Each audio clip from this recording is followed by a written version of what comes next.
Mr. David Byrne.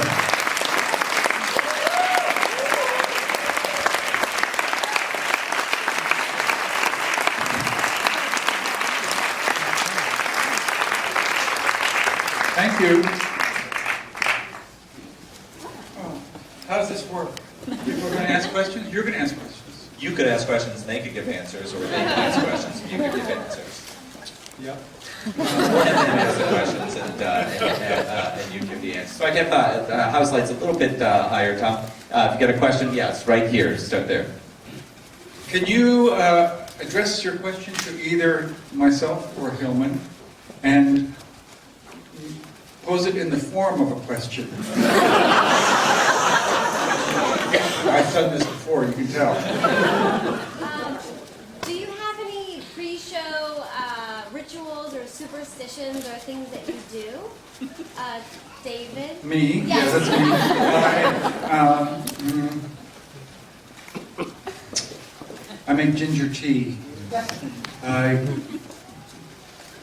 That's my, you know how some, rock bands have like certain M&Ms that they want and all this kind of stuff. I ask for a piece of ginger, lemon, and honey, and I spend just time like taking the skin off the ginger and slicing it, boiling water, doing all that kind of thing. It's good for your throat and digestion. I think it's more than that. It's a ritual, just to kind of do something quiet for 20 minutes before getting up there. Working with the dancers, having that kind of liveliness on stage. That was great for me.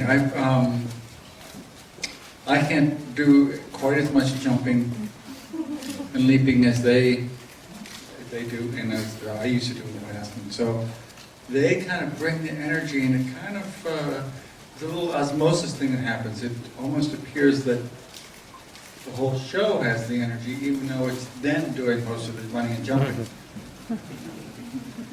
Question back there. For David Byrne, was there space within the rehearsed choreography for improvisation? And for David Hillman, did you, in edit, view each song as like kind of a sacred piece that shouldn't be edited down? Or did you take any freedom to edit the songs, and if so, if not, why?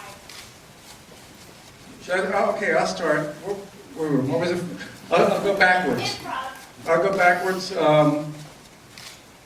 There was, at some point in the editing, I remember saying to Hillman, you can edit the songs if you, because what the live experience is different than a film experience, and sometimes you want to condense it a little bit. So and basically I remember saying, you have the license to do this. What was the other part again? It was improvisation. Oh, the improvisation, the dancers, a little bit, but not that much, actually. Some of the stuff that they did, the thing with the chairs, that was all created out of improvisations. The choreographer on that one, Annie B. Parsons, had them gave them kind of the assignment, come back in a day or two with a bunch of different movements that you do with these chairs, gestures and things and whatever. And from that, they kind of piece together a thing and say, you'll do that here, you'll do that here, you'll do that here, we do all this together.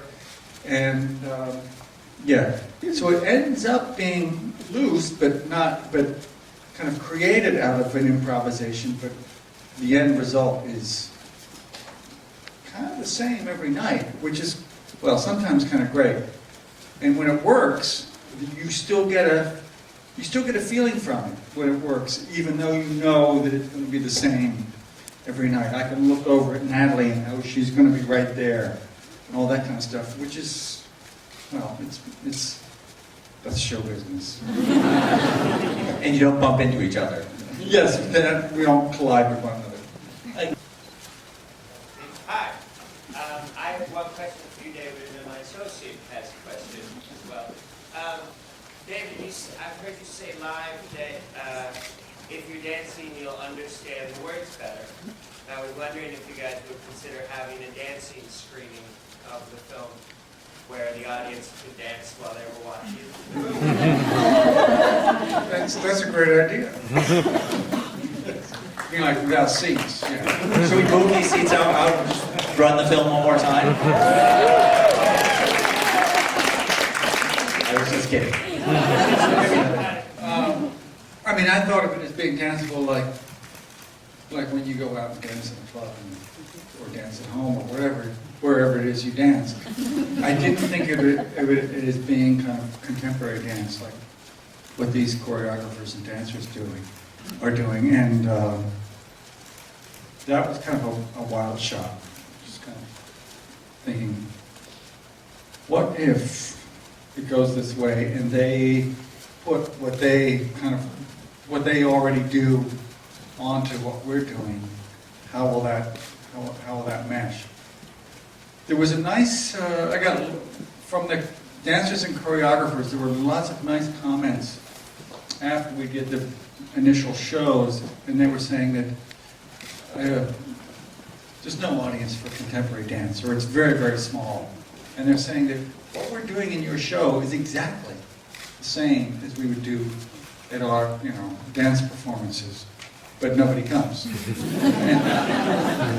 And I'm not giving myself credit, I'm just saying, well, it's because they've just put the same thing in a new context. Well, I guess what I'm saying is the audience was, in these shows, was loving what the dancers were doing. But they wouldn't, that same audience wouldn't go to see a dance performance. But you put it in a new context, put that same stuff in a new context with music and stuff in it, and all of a sudden it's completely accessible, which was that's kind of an illuminating lesson for me and for the dancers and choreographers. I think they all thought, maybe there's a way out of our little ghetto, our little contemporary dance ghetto. Not by compromising what we do in any way, but by just putting it in different contexts. A question for people in the back who might not have heard it was, how did this collaboration begin? Yeah. I think, David, you've seen a thing I've done for Stefan Sagmeister. Yeah, I think you did it for a designer, Stefan Sagmeister, you did a piece about Lawrence Weiner. Yeah. There was online, and some other artists, some films about different artists. Yeah. And we made a short movie for the deluxe CD of David and Brian's record, Everything That Happens Will Happen Today. And then David was kind enough to let us start filming the rehearsals of the show. We didn't really know what it was going to turn out to be. I thought maybe another short, because I do a lot of short films, but maybe a 20-minute piece. But it became clear very early that we'd be able to make a feature. And I think it went pretty smooth. I mean, it's my first feature. David, you guys thought it went pretty smooth?